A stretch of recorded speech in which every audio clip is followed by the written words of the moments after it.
Hello, everybody. This is Joe Lynn Turner, and my special salutations go out to rock commanders, rock and metal community. We are here at Time to Rock, and we are having a lovely interview here. And stick around; we'll give you some secrets. And the first question that came to mind was, oh, it was immediately, you're such a legend.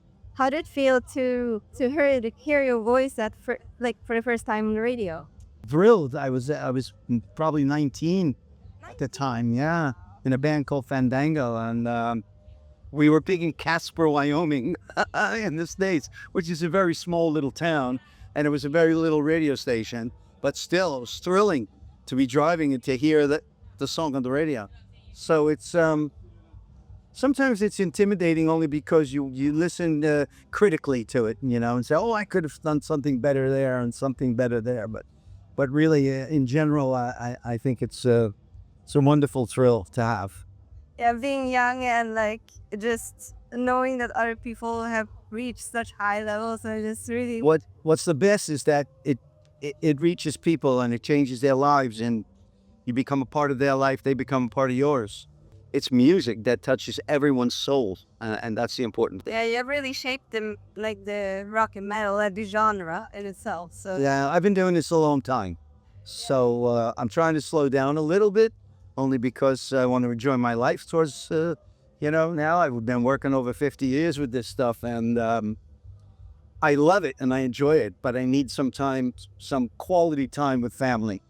well, you're still going strong though. So yeah, I really appreciate. I'm really happy to be able to be here and hear Thank you. you. Thank you. No, I love it all. It's just I've got a new 2-year-old son, and I want to see him grow up properly. And now it's kind of like a mission of mine, because I didn't have time with my daughter. She's now got 2 grandchildren, because I was always on the road, and I'd come home and she'd say, "Are you my father?" And I'd be like, "Yeah, that's me," because I was always away. So I want to spend some quality time with my family, Yeah, that's. but still rocking, and it's time to rock now. Does it still feel the same to go up? I think so. Yeah, I do. I think it's a good question. I think it does. I don't think you ever lose that feeling of the stage and the performance. No matter how old you get, no matter how many times you've done it, you still have that little bit of nervous energy that you want to be good for the people and you want to be good for yourself, And if that goes away, I think you should quit. Yeah, I heard many people say that it's like the essential part, Yeah. the music. Yeah. If you don't care about that and you don't feel that, what are you doing it for? So, but I still get that. I still get the, okay, let's go, and let's be positive. Let's go out there and hit them hard and all that. And you just want to make sure you do a good show and you reach the people, and we interact. That's the important thing. It's like when you're up there, it's a marriage. You're trying to be one with the audience. What's the one thing that you always do when you're going up to a performance that the audience don't see? Somebody told me this a long time ago. I try to ground myself to the earth. It's called connect, ground, protect. And you try to protect yourself with a white light and be positive, white positive light. And so you have confidence and calmness.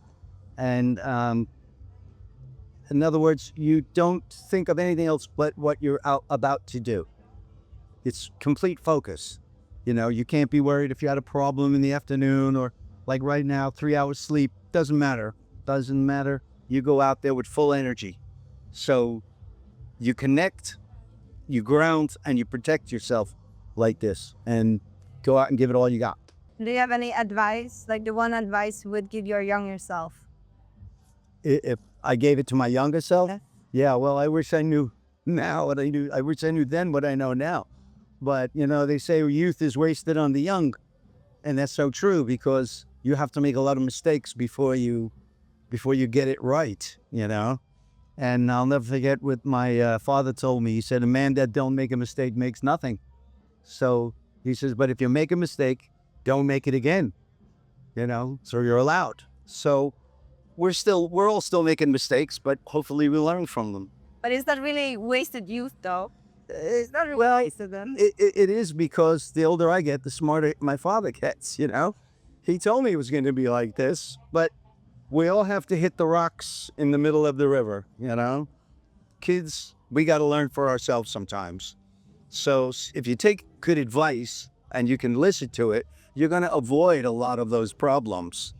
So that's what I mean by youth wasted on the young. It's an old saying that Yeah, okay. we as young people really we go headstrong full out, right? And then we learn exactly what the elders told us was going to happen. And you look back and say, yeah, he told me about that.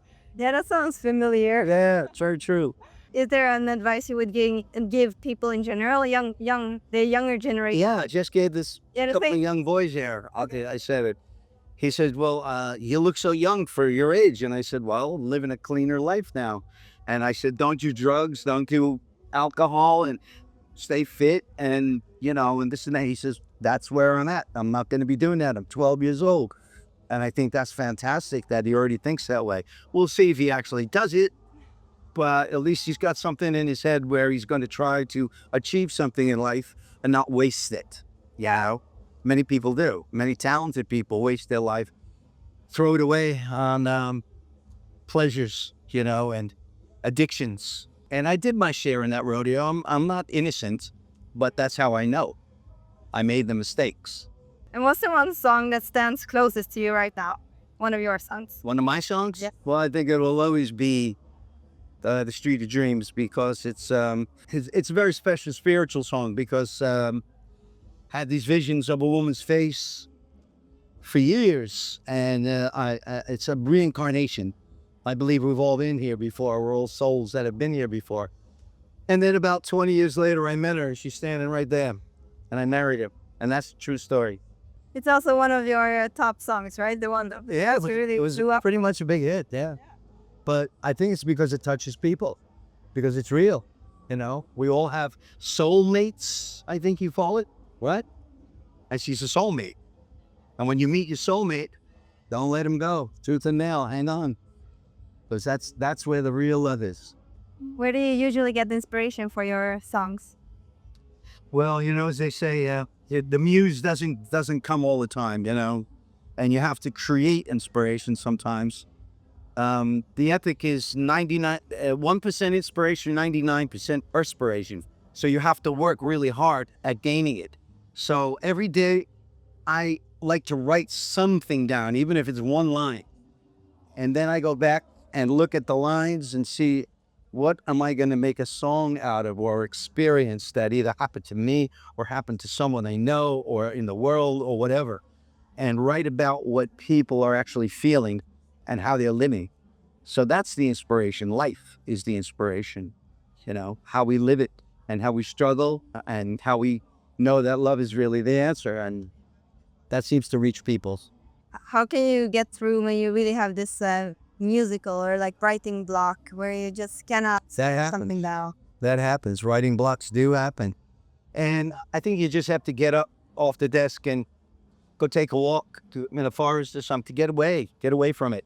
It's the same thing in recording. If you don't have the vocal in 3 takes, it's not the day for the song. So just get away from it and come back to it another day and revisit it. Because if you try to push it out, sometimes you end up just writing for hours, and then you look at it and you tear it up and say, oh, that's just junk. It's not coming from a real place. It's coming from shall we say, a forced place. You know, I have to do this. Yeah. It's a skill that meets an inspiration as well. So you have to be skilled with writing as well. You have to know your tools, like onomatopoeia, iambic pentameter, rhyme, metaphor. You have to know some tools about writing, but at the same time, it's got to come from the soul and the heart. Is it a skill that you can learn, or is it something? Yes, I think you can learn the skill. I think you have to have a natural talent, but there's a lot of people who have more skill than talent, and it works for them. You know, it all depends. But if you have both together, you can develop each one. It's a home run. Do you have any specific ways you usually warm up your voice before recording or going on stage? Yeah, usually I used to do exercises Not so much anymore, but because it's like riding a bike, you get used to singing from the diaphragm and you remember what the teacher told you.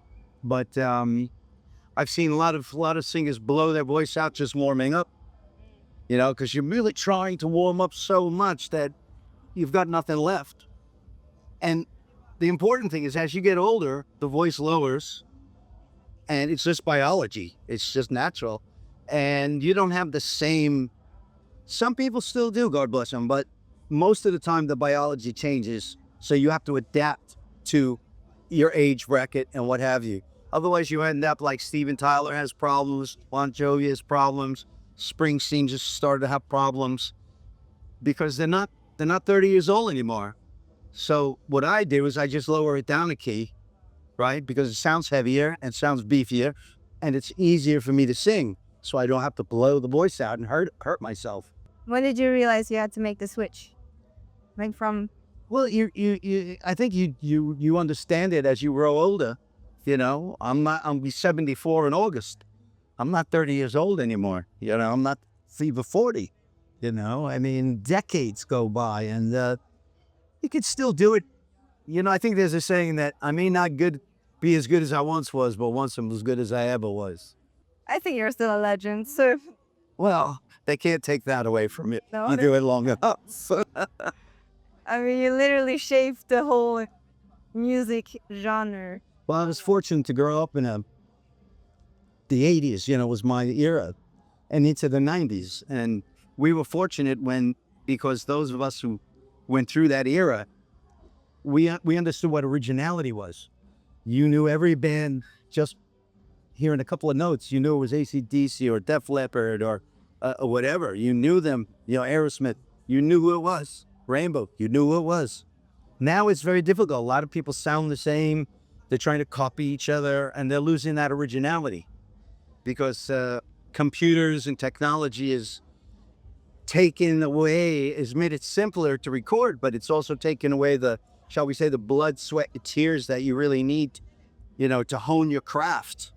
Like, I did years in the clubs before I ever got signed to a record label. And that seasons you, that gives you the experience you need. What was your biggest inspiration? Because you mentioned that you had the fortune of being like in the 80s and 90s. Who was the one band you really, really looked up to? I think it's just, you have to have the passion. You're either born with it or not, passion. That we all have to have the passion, no matter what art form it is, you need passion. I don't care if you got a day job, you need passion for it. Once you lose a passion for life, you might as well throw the dirt on you. So I think I kept my passion through the years, I'm still excited about doing it. I love writing. I just wrote a brand new album. I love all that.